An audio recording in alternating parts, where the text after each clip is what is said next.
Chapter 1. The Dying Planet. The planet of Velora had once been a thriving, vibrant world, full of life and wonder. A century ago, the skies had been full of ships moving in and out of the atmosphere, an empire of technology and knowledge stretching across the stars. The people of Velora, known as the Velorians, were advanced beyond most civilizations, their wisdom stretching back millennia. They had unlocked the secrets of the universe, peered into the fabric of time, and even found ways to manipulate energy itself. The architecture of their cities had been magnificent, towers that seemed to stretch into the very heavens, covered with iridescent metals that gleamed under the twin suns. The seas had been full of creatures so strange that even the most curious alien races marveled at them, and the forests were filled with bioluminescent plants and trees whose bark could heal the sick. It had been a paradise, a utopia, a beacon in the galaxy. But all of that was gone now. The plagues came, and they came swiftly. One by one, the cities fell, consumed by a sickness that no one could stop, no matter how advanced their technology. The disease began in the far corners of the planet, creeping through the population unnoticed. It was a virus, perhaps, or something worse, a biological weapon created by their own hands or the hands of an enemy they had long since forgotten. The Velorians had once thought themselves invincible, their medical advancements the envy of the universe, but nothing could halt the plague's terrible march. It began with fever, then nausea, followed by a complete breakdown of the immune system. In the span of months, entire regions fell silent, their once bustling markets now empty and filled only with echoes of the past. The planet's population dwindled, and the remaining survivors took shelter in the most remote areas, hoping to escape the wrath of the disease. But even there, in the mountains and the deserts, the plague found them. No one was immune, and hope began to die out like the last embers of a dying fire. In the heart of a ruined city, where the sun beat down harshly on cracked stone and broken glass, a single figure moved slowly through the desolation. This was Alina, a girl no older than 6. She was the last of her people, her skin golden like the molten core of her dying world, her hair a silken thread of silver that shimmered in the midday sun. She walked with a slow, deliberate pace, her feet kicking up dust as she moved through the ruins of the place where her ancestors had once stood. Her eyes, once bright with curiosity and wonder, were now dull, clouded by fever, a sickness that had stolen her strength and her energy. The girl was dying. It had been days since she had eaten, and the thirst in her throat had become unbearable. Her body, frail and weak, trembled with each step, but she continued to walk. It was all she could do. The last few days had been a blur: pain, hunger, and endless wandering through a city she had once known so well. The streets, once teeming with people, now stood eerily quiet. The houses, tall and shining in their prime, had long since crumbled to dust.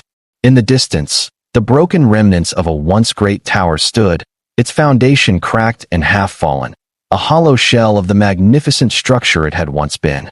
All around her, the signs of a world long forgotten loomed: abandoned technology, broken machines that had no use in this new world, forgotten knowledge that had died with the people who had created it. Alina's memories were fading, the faces of her family and friends slipping through her mind like sand through an open hand. She could barely remember the sound of her mother's voice or the laughter of her brothers. She had been just a child when the plague had begun to spread, but even a child could see the devastation that it had wrought. She had watched as her people withered away, her city crumbling, her family falling, one by one, until she had been the only one left. Her mind struggled to hold on to those memories, to the faces and the laughter, but they were fading fast, like the dying stars above. She came upon the remnants of an old building once a place of learning, a temple of knowledge, and staggered inside. The dust inside was thick, and the air felt stifling, but the girl was too weak to care. She collapsed onto the floor in the center of what had once been a hall filled with scholars and thinkers. It had once been a place of life, but now it was just another empty shell of a civilization that had been lost to time. As she lay there, her body growing colder with each passing moment, she felt the presence of someone watching her. At first, she thought it was just her fever playing tricks on her, the delirium that had come with days without food or water. But then, she heard it. A soft hum, a low vibration in the air, as if the very walls were alive. Alina's weakened mind tried to make sense of it, but she was too tired to focus. The hum grew louder, more distinct, and then she saw it. A figure, moving slowly toward her in the dim light. The figure was humanoid, but its features were not those of her people. This was no Valorian, but something different, something alien. The figure was tall, its body wrapped in what looked like heavy armor, gleaming metal that reflected the faint light of the room. Its eyes, bright and glowing, fixed on Alina as it knelt down beside her. She could feel the warmth radiating off it, an energy that was unlike anything she had ever known. It was the touch of something unfamiliar, something she had only heard whispered about in the stories her elders had told her. The figure's voice was deep, resonating through the room like a bass note from a distant instrument. "You are the last," it said, its words carrying weight. "The last of your people, and the last of your kind. But you are not alone." Alina could barely hear the words. Her vision was blurry, her body too weak to lift a finger. But there was something in the voice, something in the way it spoke that made her feel a strange warmth, something she hadn't felt in a long time. The figure didn't speak again, but it did not leave her side. It stayed there, kneeling beside her, and in that moment, Alina felt the last flicker of hope surge through her. She didn't know who this being was, or where it had come from, but for the first time in days, she felt like she wasn't completely alone. As the figure watched over her, a distant sound filled the air, something strange, something out of place. It was a soft noise at first, almost like a whisper, but it grew louder, and then it became something altogether different, something that sounded like an echo of a distant ship, a hum of energy, and then the air itself seemed to shift, as if the very fabric of reality was changing. And in that moment, Alina realized she was not going to die here. Alina's breath was shallow, her small chest heaving with each labored inhale. Her body was weak, but the warmth that the figure emanated was something extraordinary. It wasn't warmth in the conventional sense, as if it were simply a creature providing body heat, but a deep, resonating energy that seemed to cleanse the air around her, leaving the dying ruins of her planet feeling less like a tomb and more like a sanctuary. It was as though, for a brief moment, the fabric of the universe had chosen to look down on her, offering a sliver of hope she thought was forever gone. The figure didn't move, but there was an undeniable sense of presence, of power and purpose. Alina's eyelids fluttered in and out of consciousness, but the warmth, no, the energy kept her tethered to the moment. "Rest," the figure finally spoke again, its voice like a calm wave breaking on the shore. It wasn't a command, but a gentle suggestion, as if the very essence of its being understood the fragility of the moment. "You are not yet finished." The words, cryptic as they were, filled her with a sensation she couldn't place. Hope, perhaps, but something more primal, something deeper. She closed her eyes, letting the energy wash over her, feeling it permeate her very soul. It was something unlike anything she had ever experienced. No words could describe the sensation. It was as if the figure was directly feeding life into her, not through medicine or technology, but through sheer force of will. The sound in the distance grew louder, and Alina, despite her weakening state, could not ignore it. It wasn't just the hum of a ship, no. This was something more intricate. There were multiple tones now, layers of sound that wove together like a complex tapestry of frequencies. It was a signal, a beacon. Alina's mind, clouded with fever, tried to make sense of it, but only one thing became clear: this was no ordinary being. This figure, this entity, was not from her world. It was something else entirely, something alien to her senses, yet strangely familiar. As the vibrations intensified, the figure stood up. It was towering, well over 7 feet, with strange markings across its armor. It did not speak again, but the way it moved, calm, deliberate, purposeful, told Alina everything she needed to know. This being had come for a reason. It had not just appeared to comfort her, nor was it here by chance. It had come to change the course of her life, to rescue her from a fate that had seemed inevitable. And as the last glimmer of light from the twin suns faded behind the ruin of the city, Alina realized, perhaps for the first time in days, that her story was not over. Chapter 2. The Hidden Talent. The hum from the approaching vessel intensified, vibrating the air around them. Alina couldn't see it yet, but she could feel it deep in her chest. as if it were a living creature that resonated with her very bones. The figure turned, its silhouette blocking the dim light as it scanned the horizon, a glimmer of something unseen flaring in its chest. And then, as if acknowledging something only it could perceive, it knelt beside her once more. "Your world is dying, little one," the being said softly, its words filled with an indescribable weight. "But there is one last chance. You must help me. The fate of your people rests within you." Alina felt herself stirred from her daze, her weakened body trembling as a strange energy surged through her once more. It wasn't her strength, it was the energy of the being beside her, but something inside her responded. There was a deep, dormant part of her that awakened to the call. "Help," Alina whispered, her voice cracking. She tried to focus, tried to comprehend what it meant, but her vision swam, and the words felt too heavy for her mind to grasp. I don't understand." The figure extended a hand toward her, its fingers encased in dark, gleaming metal. But there was an odd gentleness to the motion. It wasn't threatening, only inviting. "You have a hidden talent," the figure explained. "Something that has been dormant, something you have not yet realized about yourself. You must awaken it. There is no time to explain the intricacies of this gift, but if you want to survive, if you want to restore your people, you must embrace it." Alina shook her head, confusion flooding her thoughts. She had no talent, no powers. She was just a child, abandoned by her people, wandering in the ruins of a dead world.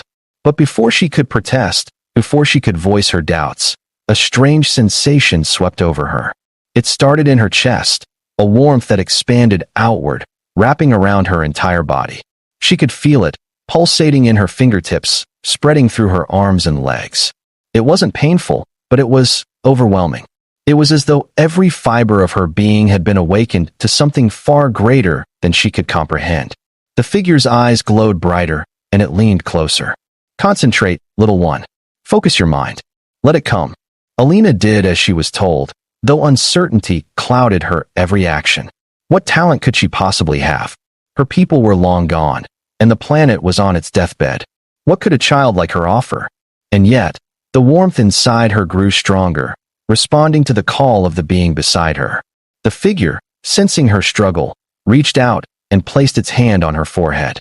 Instantly, a surge of power coursed through her, and her mind exploded with visions. It was like a floodgate had been opened. Ancient technology, long-lost knowledge, and untapped potential surged through her, overwhelming her senses. She saw glimpses of the future her people, reborn, their civilization flourishing once more.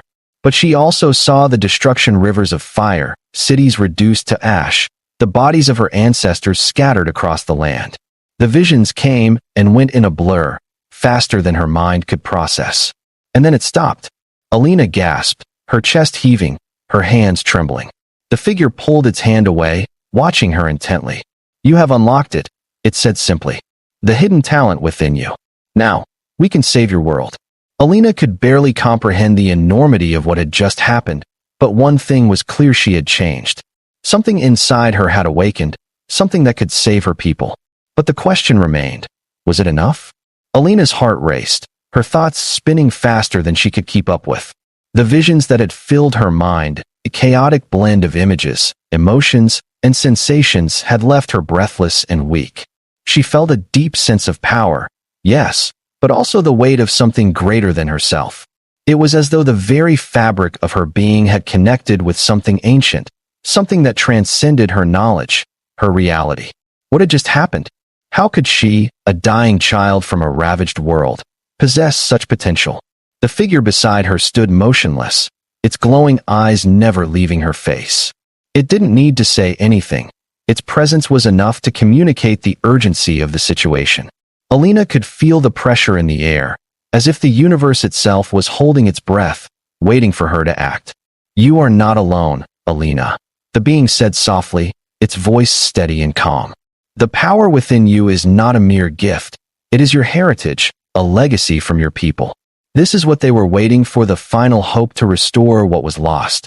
Alina shuddered as the weight of those words settled over her.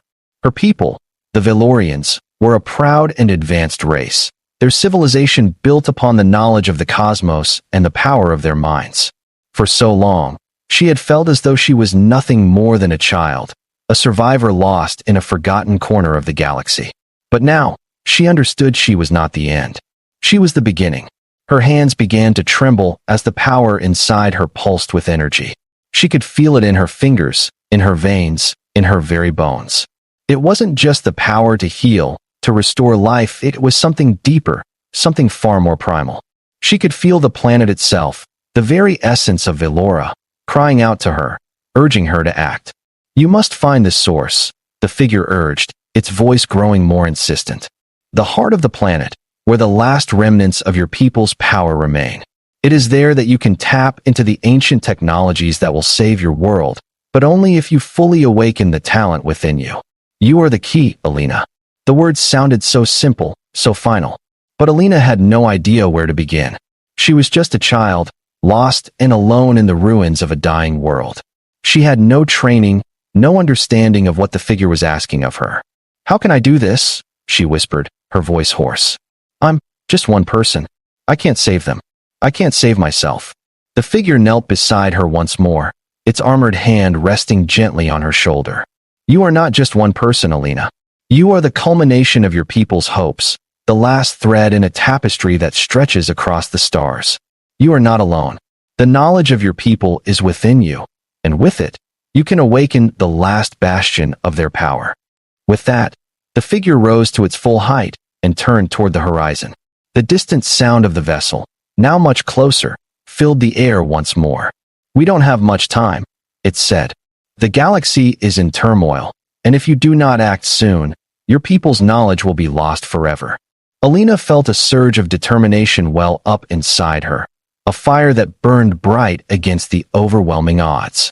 For the first time in what seemed like an eternity, she stood on her shaky legs, the power coursing through her like a river that had finally broken free from its dam. She might not have all the answers, and she might not know how to wield this newfound power, but there was one thing she knew for certain: she couldn't just give up. She couldn't let her people's legacy vanish into the void. We have to move, Alina said, her voice growing stronger with each word. We have to find the heart of Velora.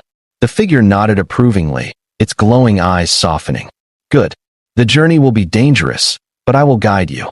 Together, we will awaken what has been lost. Chapter 3. The Heart of Velora. The journey began at dusk, when the twin suns dipped below the horizon, casting a cool shadow over the ruined city. The air had a crisp bite to it, a strange sense of anticipation hanging heavy in the atmosphere. Alina, though frail and weakened, felt the energy inside her pulsing with life, stronger than ever before. It was as if the land itself was responding to her, the ancient world waking from its long slumber. The figure, a silent guardian, led the way. Alina followed closely behind, each step more assured than the last. The terrain around them was harsh, the once beautiful landscapes now a wasteland of cracked earth and skeletal remnants of a time long past. The air was thick with dust, and the wind carried the faint smell of something acrid, something dying. Yet, through it all, Alina felt a strange sense of hope, a promise of something better. She could feel the pulse of the planet beneath her feet, a slow, steady beat that resonated with her every step. The figure did not speak, but its presence was a constant reminder of what was at stake. They passed through the remnants of long-abandoned structures, crumbling monuments to a people who had once thrived. Each broken pillar, each fallen archway, spoke of a world that had known greatness before it was reduced to ashes. But Alina didn't stop. She couldn't. There was no time for nostalgia, no time for grief. The heart of Velora awaited, and she was determined to reach it. As they traveled deeper into the planet's interior, the landscape began to shift. The desolate terrain gave way to dense, overgrown jungles, the thick foliage obscuring the path ahead. The trees here were tall and twisted, their trunks covered in luminescent moss that glowed softly in the fading light. The air was thick with the scent of damp earth, and the sound of strange creatures moved unseen in the shadows. It's here, the figure said, its voice low and urgent. They arrived at a clearing, a place untouched by the devastation that had swept through the planet.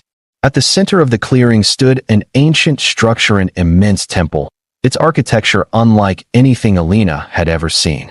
The stone pillars were etched with symbols that pulsed faintly with light, as if alive with ancient energy. The air around the temple vibrated, the very ground humming with an intensity that sent shivers down her spine. "This is it," the figure said, its voice filled with reverence. "The heart of Valora. It is here that the last remnants of your people's knowledge remain." Alina stepped forward, her heart racing as she approached the massive doors of the temple. They were adorned with intricate carvings, depicting scenes of her people's past moments of greatness, moments of peace, and moments of tragic loss. The door itself seemed to pulse in time with her heartbeat, as if recognizing her presence. "You must open it," the figure said. "Only you can." Alina hesitated for only a moment before placing her hand on the cool surface of the door. She could feel it, then the energy inside her, the talent that had awakened within her, responding to the ancient power of the temple. With a deep breath, she focused all of her will on the door, letting the power surge through her. The door groaned as it began to shift, the stone grinding against stone, and slowly, it began to open. Inside, the temple was bathed in an eerie, golden light, and Alina could feel the weight of history pressing in on her. The air was thick with the remnants of knowledge, ancient texts, long-forgotten devices, and the essence of her people's power lay hidden within these walls. But as Alina stepped inside, she could feel something else, something dark, something that didn't belong. And with it, the true test was about to begin. As Alina stepped into the temple, her senses were flooded with the heavy, overwhelming presence of her people's past. It wasn't just the power of the structure itself that affected her, it was the echo of those who had once walked these halls, the voices of her ancestors whispering in the silence. The air was thick with the smell of old incense, and the floor beneath her feet was cool, smooth stone that seemed to hum with an ancient energy. The walls of the temple were covered in intricate carvings, the symbols of her people's once great civilization. Each mark, each pattern, told a story, a history of triumph and failure, of wisdom and folly. But something else lingered in the air, something that made the hairs on the back of her neck stand on end. It wasn't just the power of her people that had been preserved here. There was something darker, something malignant. The very energy of the temple felt off, as though it had been corrupted by something long forgotten. A chill ran down Alina's spine as the temperature in the room seemed to drop, the golden light flickering as if struggling to hold its form. The figure beside her remained silent, observing, its glowing eyes scanning the chamber. It was as if it knew what was coming, but even it couldn't predict the exact moment. Alina's heart pounded in her chest as she moved deeper into the temple. Her footsteps echoed in the vast chamber, the sound reverberating off the ancient stone, filling the space with a haunting rhythm.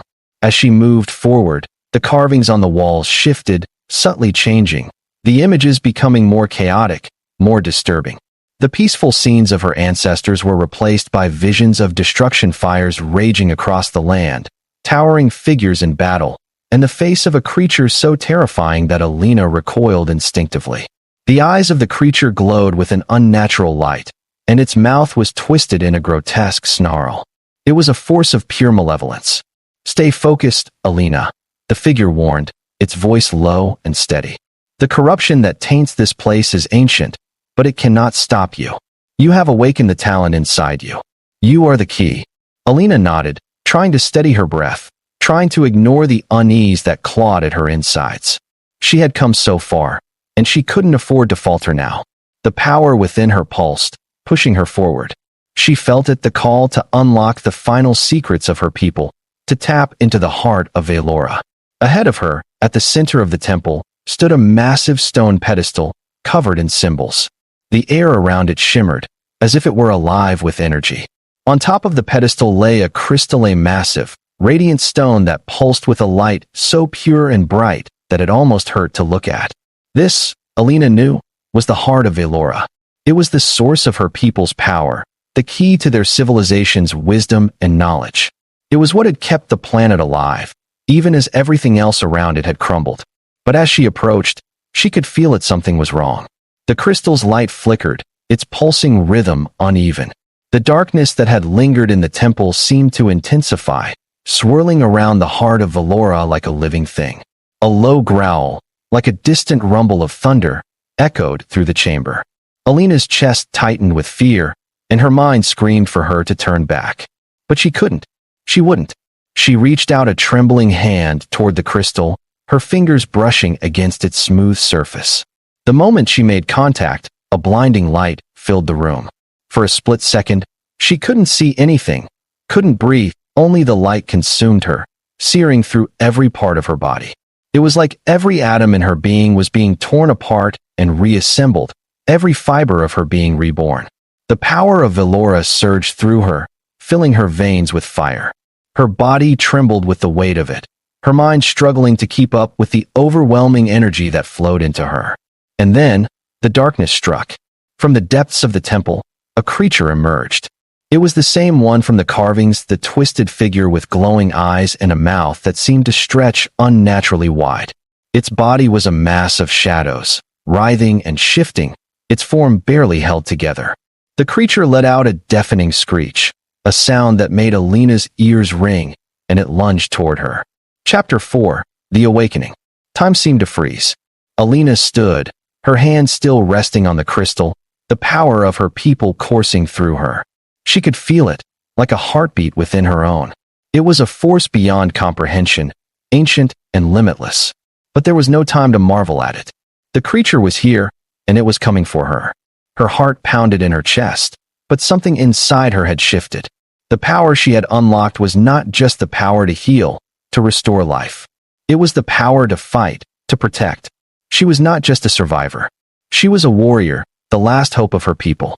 With a roar, the creature lunged, its claws reaching for her, its mouth gaping open to swallow her whole. But Alina was ready. She raised her free hand, and the air around her shimmered with the same energy that had been flowing through the temple. It swirled around her, protecting her, empowering her. The creature's claws clashed against the energy field, sparks flying in all directions as the force of the impact sent shockwaves through the room. Alina gritted her teeth, her hand still pressed against the crystal. The power surged, and the energy field around her solidified into a barrier that repelled the creature with a force so intense that it was thrown backward, crashing into the stone walls of the temple. Alina's vision blurred with the intensity of the power coursing through her. The crystal was still alive with energy, and she could feel it drawing her in, urging her to use it, to unleash the full potential of her people's legacy. With a cry, Alina focused all of her energy on the creature. The power surged from her fingertips, a beam of pure light that struck the creature square in the chest. The light seared through the darkness, cutting through the shadows that made up its form, and with a final, agonized screech, the creature collapsed, its form disintegrating into dust. The temple fell silent. Alina collapsed to her knees, gasping for breath. The energy inside her was overwhelming, and for a moment, she thought she might burn out from the sheer force of it. But then, slowly she stood. Her body was trembling, but her mind was clear. The creature was gone, and the temple was at peace. The figure stood nearby, watching her with a sense of quiet approval. "You have done it," it said, its voice calm. "You have awakened the last of your people's power. Velora is saved." Alina's heart swelled with a mixture of relief and disbelief. She had done it. She had saved her people's legacy. But there was still so much to do, so much left to rebuild. The power of Velora was in her hands, and it was up to her to ensure that it didn't fade away into the void. She turned toward the glowing crystal, her heart filled with a sense of purpose. It was time to restore her world, to bring her people back from the brink of extinction. And with the power she had unlocked, there was no limit to what she could accomplish. The future of Velora, and perhaps the entire galaxy, was in her hands.